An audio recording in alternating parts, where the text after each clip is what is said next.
আমেরিকার অ্যাঙ্গেলে খুব গুরুত্বপূর্ণ একটা কথা বলেছে যে একসময় আমেরিকা যাদের বিরুদ্ধে সাক্ষী দিয়েছে এখন তাদেরই পাশে এসে দাঁড়াচ্ছে। এইখানে এই নিয়ে কথা বলবো, কিন্তু তার সঙ্গে ভারতের যে দৃষ্টিভঙ্গি সেটা অনেকটা কিন্তু পাল্টে গিয়েছে। নরেন্দ্র মোদী একটা কথা খুব সুন্দর বলেছেন যে হয় রুটি খাও নালে গুলি খাও। এই যে ভারতের যে একদম পয়েন্টটা ক্লিয়ার যে কোনো রকম ভাবে সন্ত্রাসবাদকে আর মানবে না ভারত, এবং সেখানে কোনো রকম কোনো যে পয়সাটা ভারতের সেই পয়সাটাই যে পুরোপুরি চেঞ্জ হয়ে গেছে সেটা কিন্তু নরেন্দ্র মোদীর প্রত্যেকটা ছোট্ট ছোট্ট শব্দের মধ্যেই কিন্তু একদম পরিষ্কার। সেই বাইটটাও শোনাবো। पाकिस्तान को आतंक की बीमारी से मुक्त करने के लिए पाकिस्तान के अवाम को आगे आना होगा, पाकिस्तान के नौजवानों को आगे आना होगा। सुख चैन की जिंदगी जियो, रोटी खाओ वरना मेरी गोली तो है ही। কথাটা খুব গুরুত্বপূর্ণ, কিন্তু সুখ চैन की जिंदगी जियो, रोटी खाओ वरना मेरी गोली तो है ही। কি বলবে? ইন্ডিয়া সব জায়গাতেই একটা ডেভেলপমেন্টের রাস্তা খোলার চেষ্টা করেছে। দেখো পাকিস্তান আজকে প্রথম পেহেলগামের যে ঘটনাটা ঘটিয়েছে, এই নিকৃষ্টতম ঘটনাটা যে প্রথম ঘটনা পাকিস্তান ঘটিয়েছে তা না, দিনের পর দিন ঘটিয়েছে। কিন্তু সেই ঘটনাগুলো ঘটার পরেও ভারত কিন্তু জল বন্ধ করেনি, কারণ ভারত সবসময় ভেবেছিল যে পাকিস্তানের সাধারণ মানুষ অ্যাটলিস্ট কোথাও একটা গিয়ে এটা বুঝবে যে যে জিনিসগুলো ঘটছে সেটা তাদের মারছে। অ্যাকচুয়ালি সেই যে সাপের ব্যবসা তারা করছে সেই সাপই তাদের উঠতে বসতে ছোবল মারছে। আজকের ডেটে দাঁড়িয়ে ভারতবর্ষ যেখানে গেছে, ভারতবর্ষ বুঝেছে যে এদেরকে বুঝিয়ে লাভ নেই, অনেক বুঝিয়েছে, এবং পাকিস্তানের আওয়ামকে বলছে কথাটা যে নিজের দেশকে বাঁচাও। পাকিস্তানের আওয়ামই এর সাথে প্রচণ্ড রকমভাবে ইনভলভ, সেটা বোঝা গেছে। কারণ পাকিস্তানের আওয়াম যদি বাঁচতে চাইতো তাহলে আজকে এই এই এই ঘটনাগুলো ঘটে না। এই ঘটনাগুলোর পরিপ্রেক্ষিতে পাকিস্তান এরকম দিনের পর দিন ধূলিসাৎ হয়ে যায় না। সুতরাং পাকিস্তানকে আজকে যদি আমাদের অ্যাড্রেস করতে হয়, পাকিস্তানের আওয়ামকেও অ্যাড্রেস করতে হবে। কি করে ডেভেলপমেন্টাল পলিটিক্সের কোনো জায়গায় নেই পাকিস্তানে।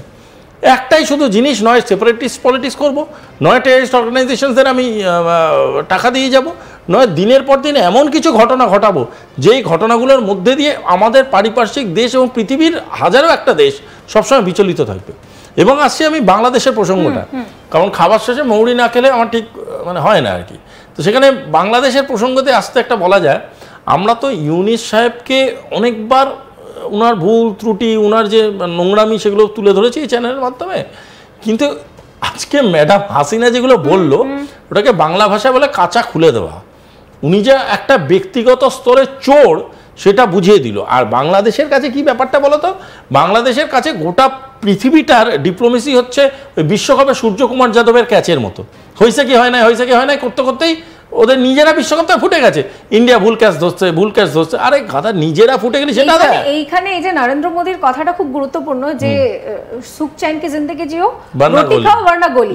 এইখানে দেখো তোমাকে একটা ছবি দেখাবো যে পাকিস্তান যে দর্শক কত মিথ্যে কথা বলতে পারে, মানে নিজেদের ছবি সেটাও লোকের থেকে নেওয়া ছবি নিয়ে বলছে নিজের সেই ছবি। এই যে আসল ছবি এবং নকল ছবি, যেখানে শুরু থেকে এই যখন সিজফায়ার হয়েছে তখন থেকে কিন্তু বারবার পরিষ্কার ভাবে বলা হচ্ছে যে এই পাকিস্তান নাকি সুন্দর করে মিলিটারি এক্সারসাইজ করেছে, অনেক ড্রোন ছুড়েছে, ভারত কিছুই করতে পারে। আসলে যে ছবিটা দেখতে পাচ্ছ এটা কিন্তু 2019 সালের একটি ছবি।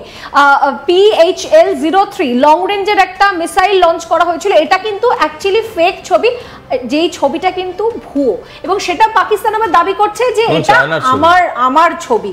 মানে কে কাকে দিচ্ছে সেটাও একটা দেখার বিষয়। শুধু তাই নয়, এটাতে মানে এগুলো তো ফরেনসিক করতে গেলে অনেক কিছু বলে দিতে হয়। ছবিটা ভালো করে দেখো, ছবিটাতে তোমরা যেটা অরিজিনাল ছবিটা দেখালে আগে, সেই ছবিটা একটা লঞ্চার ছিল, এখানে তিনটে লঞ্চার। আবার এবার দেখো ধোঁয়াগুলোকেও রেপ্লিকেট করিয়েছে, মানে ওইগুলো ওই সেকশনস গুলোকে কপি পেস্ট করতে।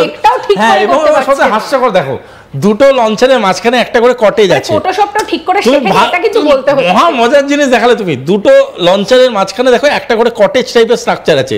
সেই সেম কটেজ টাইপের স্ট্রাকচারটা দুবার রিপিট হয়েছে। দেখো দ্বিতীয় লঞ্চারটার পরেও আরেকটা কটেজ টাইপের স্ট্রাকচার। আরেকবার আসল নকল যে ছবি সেটা একবার একটু পিসিআর কে প্লে করতে বলবো, তাহলে তুমি যেটা বোঝাচ্ছ আরো সুবিধা হবে। এই দেখো একটা লঞ্চারের পাশে একটা দেখো একটা কটেজ টাইপের জায়গা, ঠিক আছে? যদি মানে বোঝানো যায় এই লঞ্চারের পাশে দেখো একটা কটেজের মতো একটা কালো বাক্স মতো একটা জায়গা।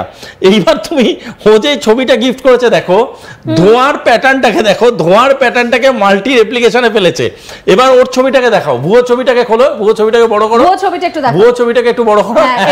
এইবার দেখো লঞ্চারের পাশে কটেজ, আবার লঞ্চার, আবার কটেজ, এবার ওই ডাইমেনশনে ওটাকে ছোট করেছে। এবং লাইটটা দেখছো, লাইটটা শুধু তাই নয়, শুধু তাই নয়, সবথেকে মজার জিনিসটা এখানে মিসিং, সেটা হলো উপরে দেখো দুটো সাদা ডট আছে। ওইটাই বলছি, হ্যাঁ আমি ওটাকে লাইট ভাবলাম। ওই দুটো সাদা ডট যখন রেপ্লিকেট করিয়েছে তখন এডিট করতে ভুলে গেছে, যে actually I am very sorry, আমি লাইভ টিভি চ্যানেল, মানে আমি হাসি থামাতে পারছি না।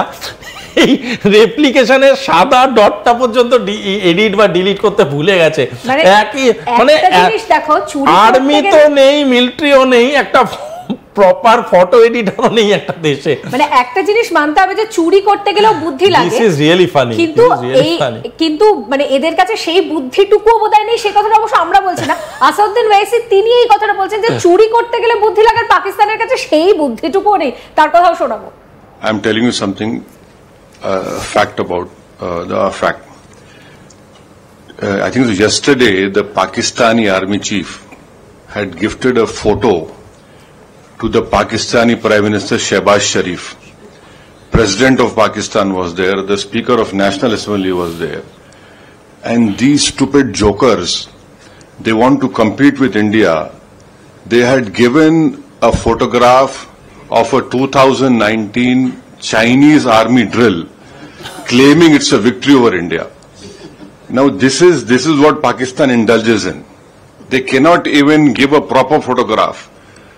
तो हम बचपने में हम स्कूल में सुनते थे कि अक्सर स्कूल में क्या होता था कि हम अच्छे पढ़ने वाले बच्चे के बाजू पे बैठता था, तो नकल करने के लिए अकल भी चाहिए, इन नालायकों को अकल भी नहीं है। So you just imagine that your own country's Prime Minister, President, Speaker of National Assembly is there, your so-called Mr. Field Marshal is there, and the Field Marshal gives a photograph of a Pakistani Chinese drill of PHL-03 in 2019. So this is what Pakistan indulges in, and that is why you must not, whatever Pakistan is saying, don't even take it with a pinch of salt. Rely on what our foreign ministry is saying, our official spokesperson is. একটা কথা না, মানে খুব বলতে ইচ্ছে করছে, আমি জানি যে আমি অন এয়ার রয়েছি, তাও বিষয়টা কিরকম হলো, সেই রকের ভাষাটাকে আমি একটু ধার করছি, বিষয়টা অনেকটা প্যাক মারার মতন হয়ে গেল না? অফকোর্স। আর সব থেকে বড় কথা, একটা কথা প্রমাণ হয়ে গেল আসাদুদ্দিন ওয়াইসির স্টেটমেন্টটা থেকে, একটা সহি মুসলমান হাজার গলতোं पे भारी